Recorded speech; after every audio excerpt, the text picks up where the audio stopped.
Now to Leaders' Questions under Standing Order 36, Deputy MaryLouMcDonald. Taoiseach, later this evening the US President is expected to announce widespread tariffs on imports into the United States. And whilst the severity and scope of these tariffs is yet unknown, it is clear that this will present a significant economic challenge to Ireland. The hard reality is that our economy is particularly exposed. The United States is Ireland's largest export market, and there is real concern surrounding the impact on our pharmaceutical and our tech sectors. As the European Union formulates its response, the chief responsibility of government is to stand up for Ireland's interests, to protect Irish jobs, Irish industry and the prosperity of our people, to ensure that any action taken doesn't exacerbate potential damage. It's crucial, therefore, that there is no knee-jerk reaction from the EU. Counter-tariffs, Taoiseach, are not in Ireland's interest. The ESRI has been clear that Trump tariffs are damaging and that automatic counter-tariffs from the EU would make things worse for Ireland. If we agreed that Donald Trump's approach is reckless, well then we can't mimic that approach and follow him down the road of damaging tariffs. The only value of EU counter-tariffs would be if they could de-escalate the situation, if you could be sure that it would force Donald Trump to withdraw his tariffs and avoid a trade war. So we need a very sober assessment of counter-tariffs before they're considered or employed. This is a time for cool heads and a clear eye on what's important and to focus on the things that we can control. Successive governments have not put the basics in place to attract FDI without complex tax incentives.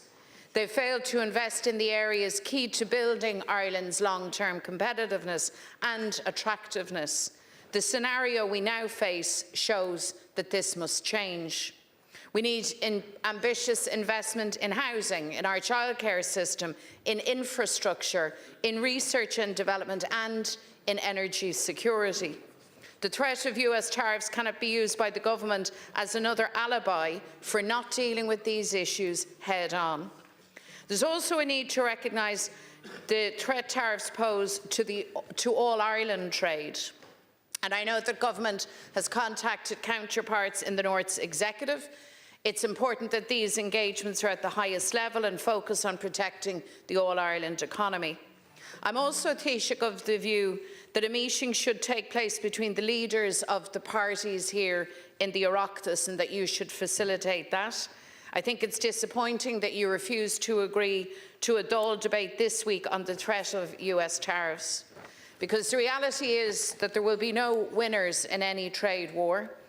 However, it is also true that ordinary working people pay the heaviest price. Workers and families in Ireland are already struggling with the cost of living, and government must ensure that they're not forced to pick up the tab again. Bagart suntasach fustana agus an nealagar atá magart na daraibh ó na Stáit Aontaithe. Déanthug tariff mar freagra ón Aontas Eorpach rudaí níos measa. Stuam a hastíonúin agus géir chistan ón rialtas faoi leasa na hÉireann a cosint. The challenge of US tariffs and a potential trade war is real and present. So, Taoiseach, can I ask you, what is the government's strategy to ensure that Irish jobs and Ireland's economy is protected? Thank you. And how will you ensure that the EU response does not compound any potential damage to Ireland? Well, first of all, I thank the Deputy for raising the issue, because this is, without question, the most serious issue to face the Irish economy in a long time. It's clear that the scale of these tariffs will be very, very significant in European terms. And I would, in the first instance, say Ireland does not believe in tariffs. The European Union does not believe in tariffs, and the European Union doesn't want tariffs. So the European Union hasn't started this. Ireland hasn't started this. We're a small open economy, And in my view, the economic model that we followed over 50 or 60 years has brought very, very significant progress, modernity and investment into Ireland, and has facilitated the growth of indigenous Irish companies who have interacted with the multinationals in a very effective way.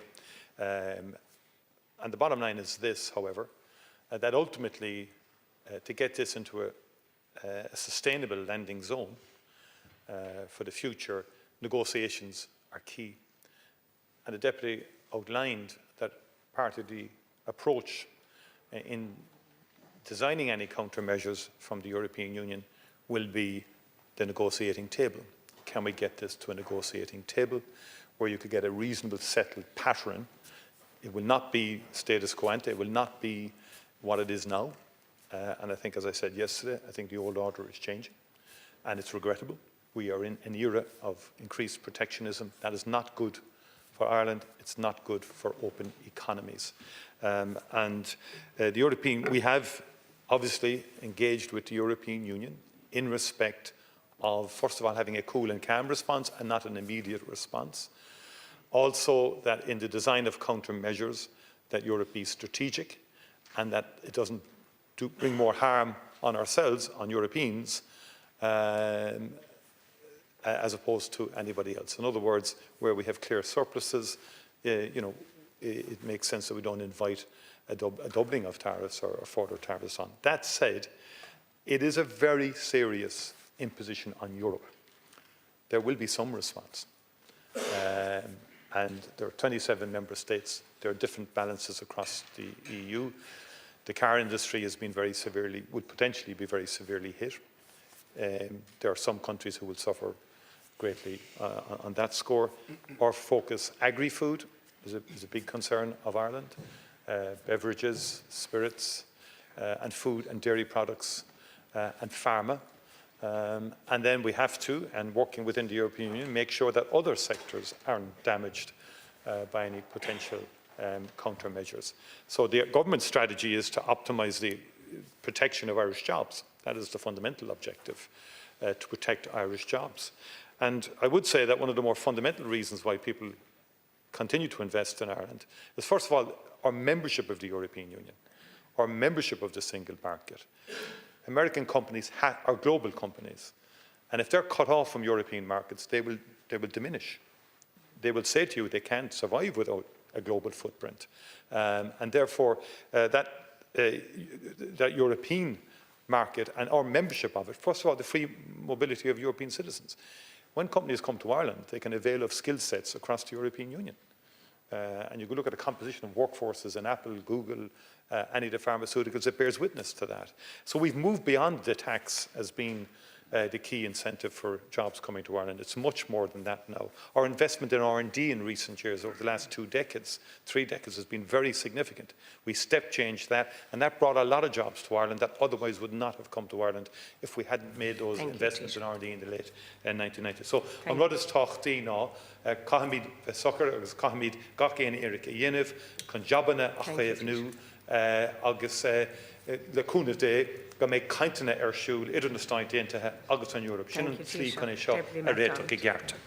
So, Taoiseach, the seriousness of the situation is not in question, nor is the need for collective action. So can I ask for a response, please, to my suggestion that you convene a meeting of all party leaders across this House? I think that needs to happen as a matter of urgency.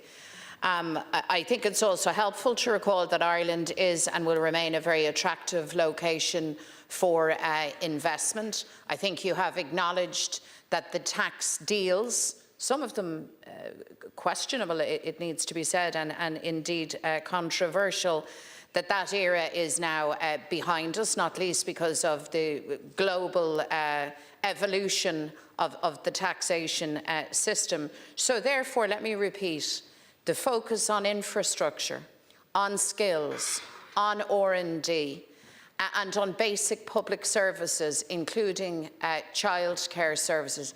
The absolute imperative to provide working people with a roof over their heads is now front and centre. So to repeat, and if you might respond, Taoiseach, please do not allow this Trump's tariff Thank you, play Deputy. become an alibi not to grasp those infrastructural challenges and meet them head on?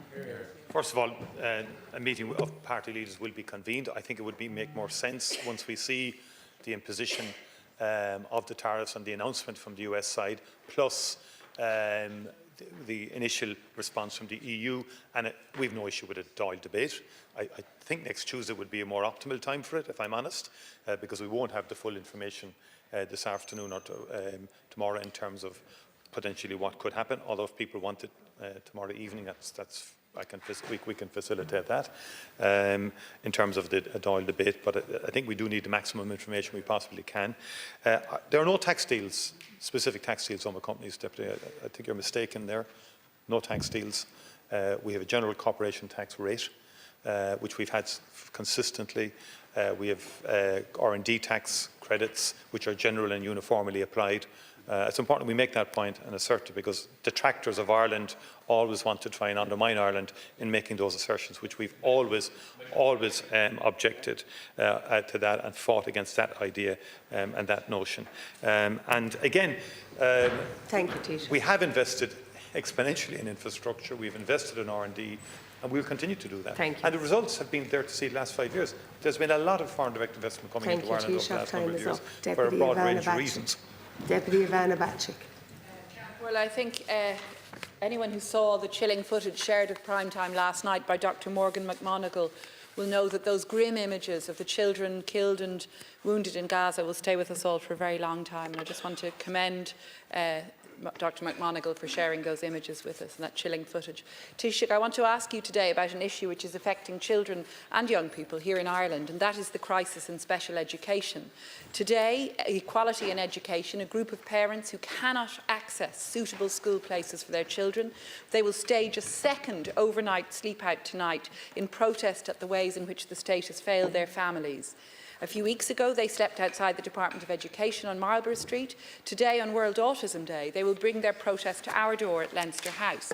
Taoiseach, I know that following their initial protest, the group met with Ministers McEntee and Moynihan, as well as with the National Council for Special Education. And I do acknowledge that everyone in government and across this House wants to see a school place offered for every child with additional needs in September.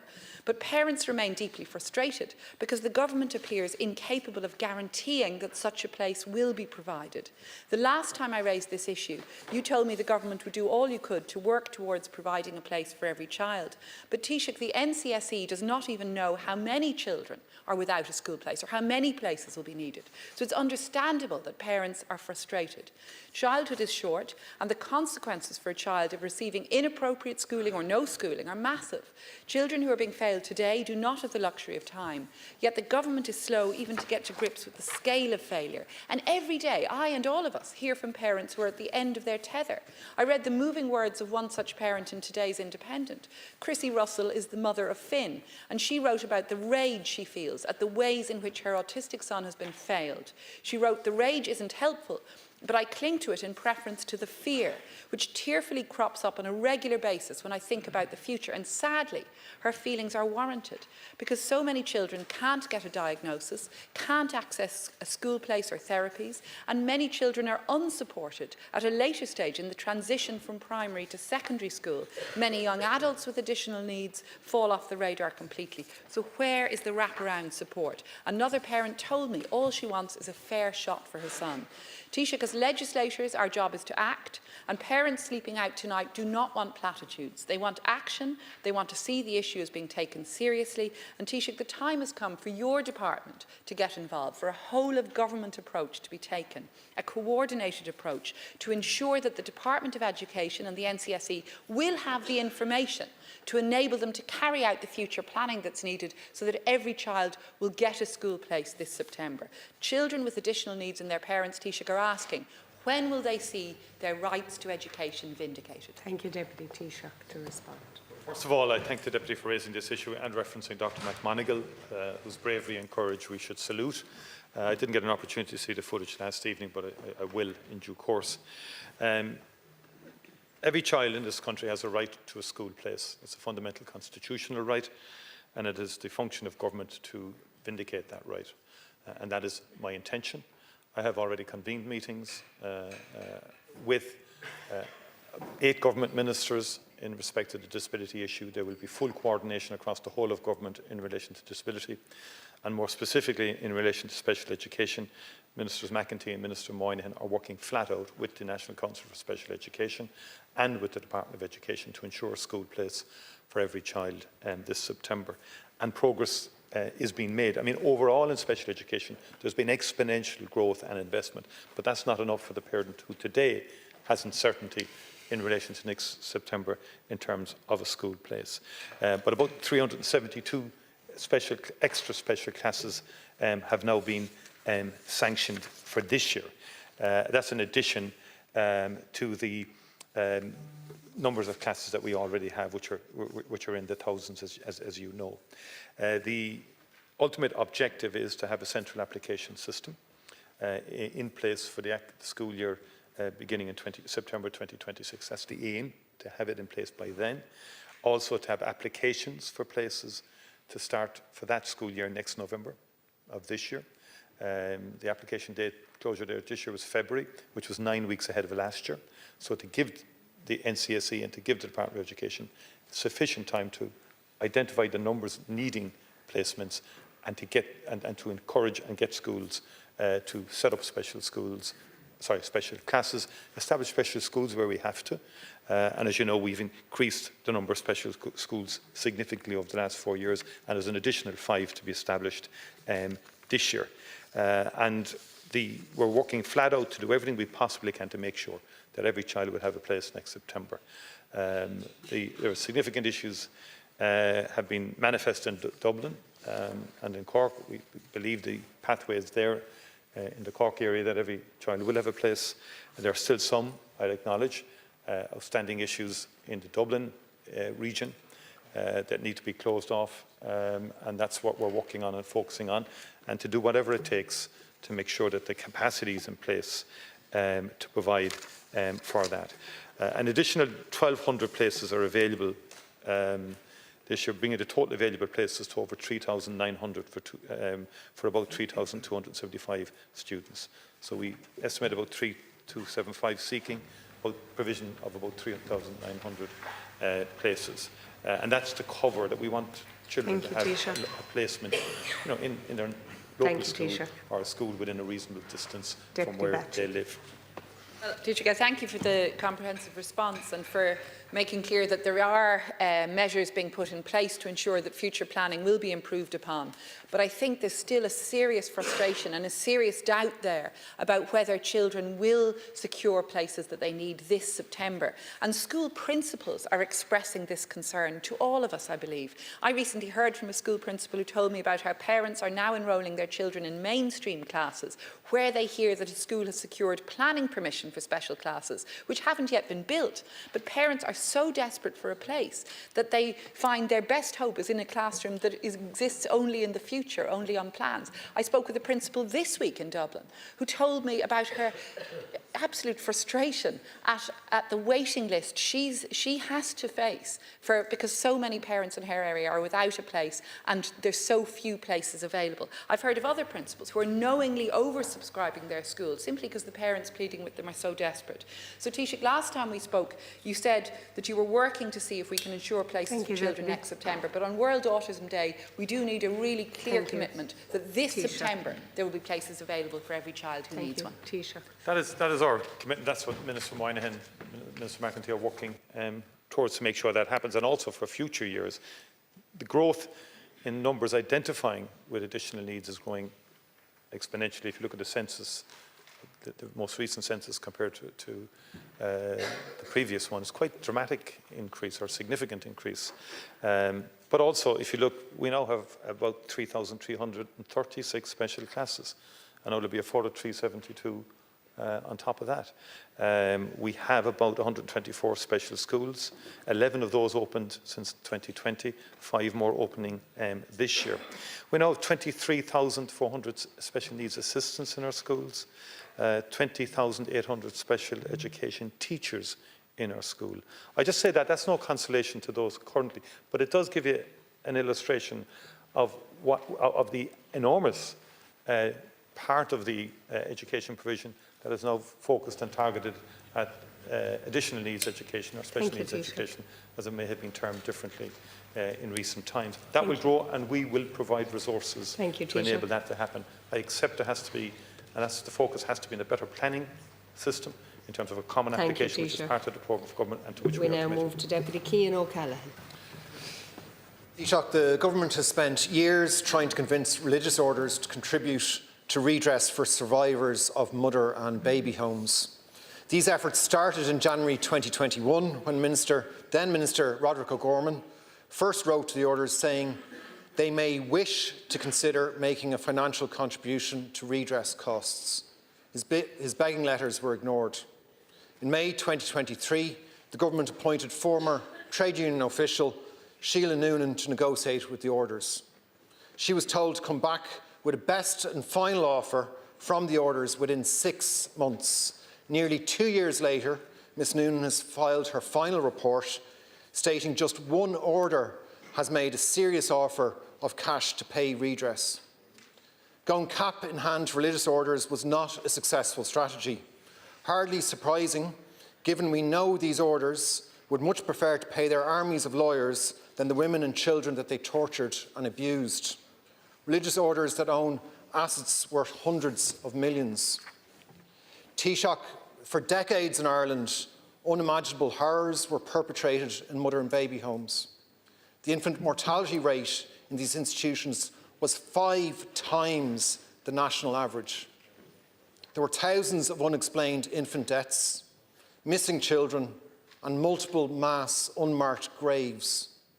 Women and children were subjected to incarceration, forced labour, vaccine trials, and horrific physical and sexual abuse.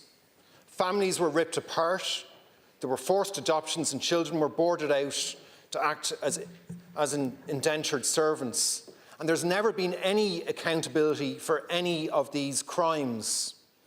Religious orders who made millions on the backs of enslaving women and children are now walking away without paying a penny because your government is allowing them to run rings around you. Taoiseach, we have report after report documenting the crimes of these orders, not just in mother and baby homes, but in religious-run schools. When is the state finally going to flex some legal muscle when it comes to these religious orders? Why are these orders not being raided by the Gardaí, and why are their assets not being seized? It's unbelievable that the approach of successive governments to these orders, which operated as criminal networks, is to roll over. What will it take for the state to finally act and go after these orders with more than a begging bowl? Please. First of all, it was on Monday afternoon that the Minister received from Ms Sheila Noonan, as you say, the negotiator, the report on negotiations with religious organisations associated with mother and baby institutions payment scheme. Obviously, the Minister is going to have to review that report and will come back to government in relation to it. The government has not gone cap in hand to anyone, Deputy. The government took its own decisions in respect of a redress scheme in terms of those in mother and baby homes. Quite a substantial scheme, which will total up to 800 million or more in respect of that. And I accept that not everyone felt that was enough and so forth, but it was the first substantive response of the state in respect of mother and baby homes. There have been other responses in respect of industrial schools, in respect of Magdalene laundries, which have been very extensive responses, and each having different dimensions to them, by the way. And in respect of the mother and baby institutions, again, we will assess that report and then see how we take it next. We simply can't just go in and raid people. I'm sure you appreciate there have to be processes and so forth in respect of the legality of whatever government does. But suffice to say that the government didn't wait around for religious orders. And I recall back in the institutional industrial schools, government was attacked for having a redress scheme and not having a substantive contribution from the religious orders in advance of doing that at the time. And you're correct in terms of saying that religious orders will utilise lawyers and the legal world to frustrate government's attempts, whereas government, that time and now, has focused on survivors and victims of these institutions. If we'd been waiting around for a legal process to try and garner from orders and everything else the necessary resources to have a redress scheme, you'd never have a redress scheme. And that's unfortunately the position. And either way, government will get criticised and condemned. But I think, on balance, in terms of trying to respond to survivors and victims, I think it's better that the state, if you like, develops independently its redress schemes and endeavours to seek returns from the religious orders. But we will see what we can do here and what options are open to government. I haven't read the report myself. I just read the report of it this morning in the media. I haven't actually seen the report. And there are options we can follow in terms of getting contributions from the religious orders. Thank you, Taoiseach. Deputy O'Callaghan. Thanks, Taoiseach. I haven't been asking for you to wait around in terms of redress scheme. I'm asking, what are you going to do to go after these religious orders? And this has been going on for years now. We are talking here about religious orders that have assets of hundreds of millions of euro, partly financed off the back of incarceration, forced labour, vaccine trials and forced adoptions. They have the resources to pay. So why is the state not vigorously pursuing these orders? Compare this with how the state treats its own citizens. When ordinary people attempt to vindicate their rights in the courts, the state fights them every step of the way. Why is the state failing to flex its legal muscle when it comes to pursuing these orders? Taoiseach, what are you going to do to make these orders pay? The Deputy Taoiseach. As I said, our view is that the orders have a collective and moral responsibility to respond to Ireland's legacy in relation to the mother and baby institutions. And, as I said, we've just received a report on Monday. We will assess that report and then consider what options we can take, within the law, obviously, in terms of pursuing religious orders in respect of the mother and baby institutions.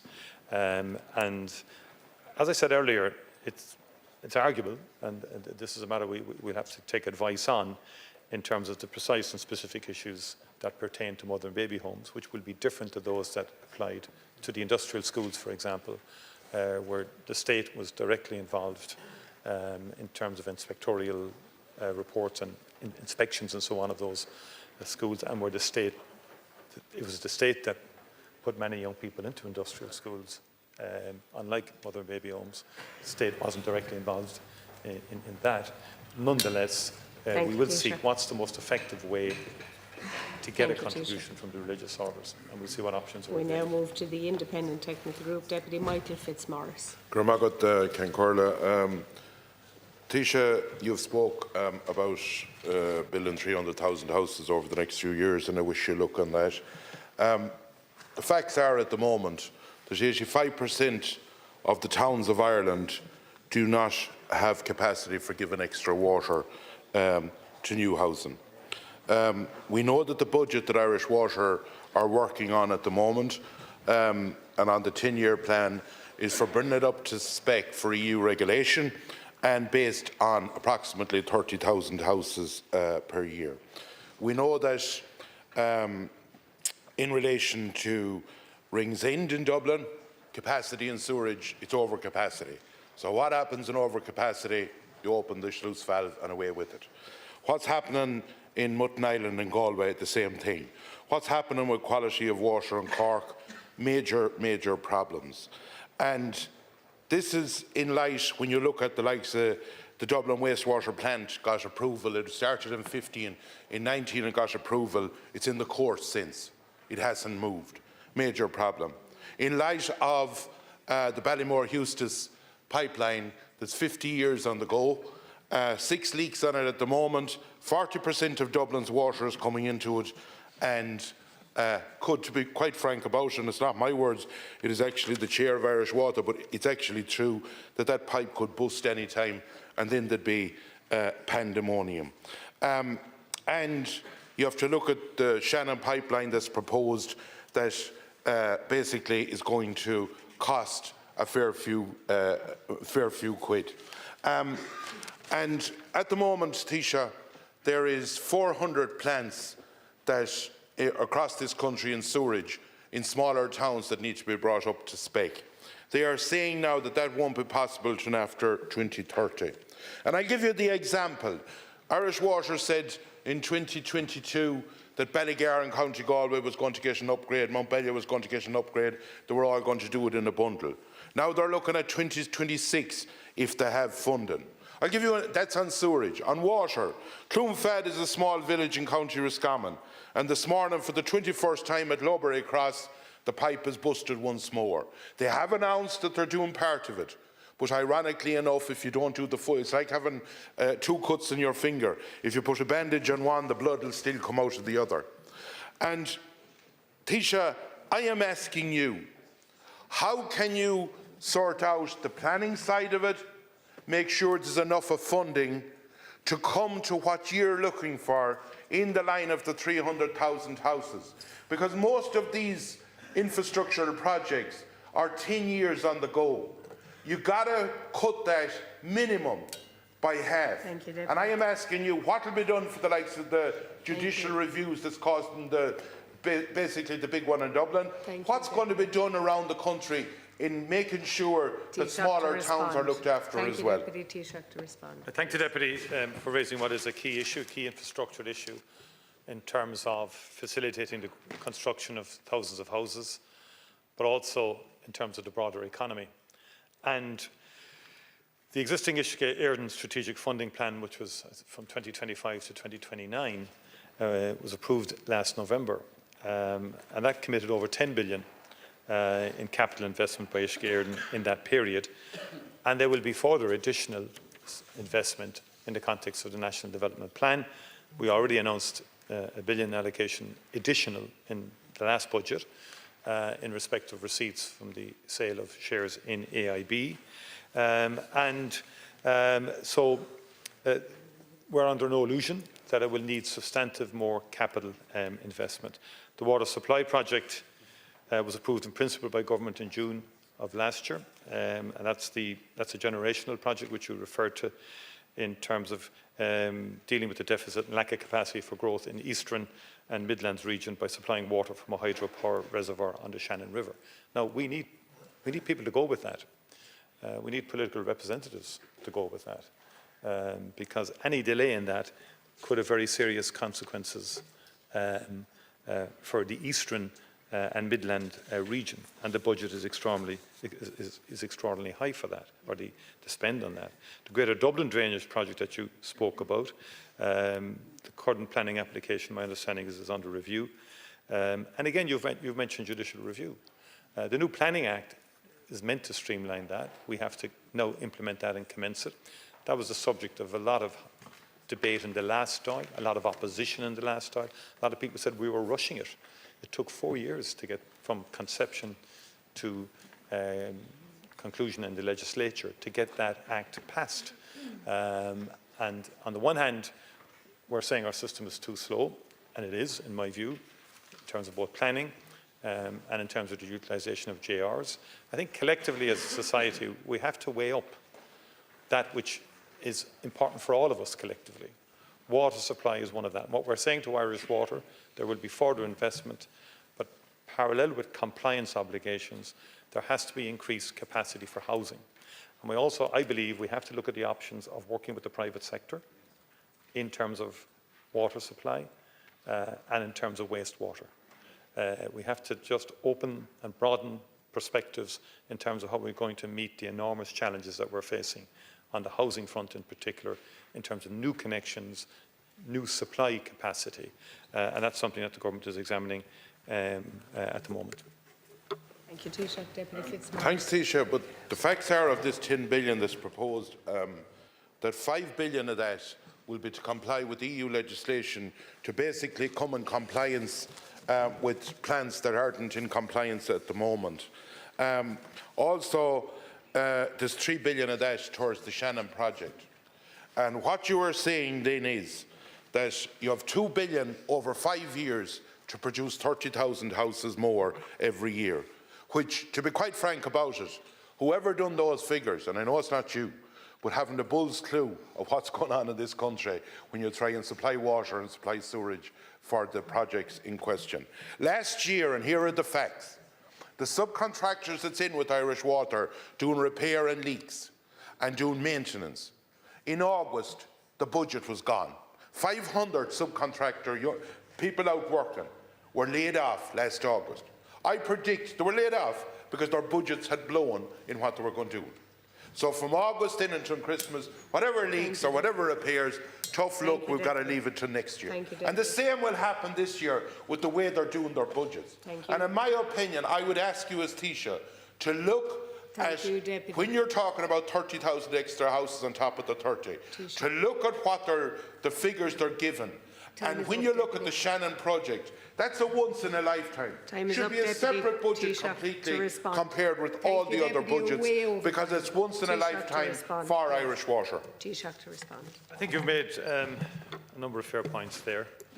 And in the context of the National Development Plan, we will look at some of those issues in terms of, first of all, the need for additional capital funding for water, because that is key, in my view, for housing, and it's key for economic development, particularly now in the context of the trade war that is potentially on our doorstep. We need to be very nimble in ensuring that we can respond to the needs of industry, our own industries and those who may wish to invest in Ireland. And we've always been very, very strong historically on utilities, water availability, connections to the grid. And so those two areas of investment in the grid and investment in water are going to be critical in terms of the economic development of the country into the future. And I'll take on board the suggestions you have made, and we will engage with our Ishka here in respect of this. Thank you, Taoiseach. And that completes leaders' questions. And just before we move on, I'd like to welcome all those viewing in the gallery, members of the public, but particularly students from my former secondary school. I wasn't there too long, but Ramsgrange Community School, welcome. We move now to other members' questions. I call on Deputy Carol Nolan. Deputy.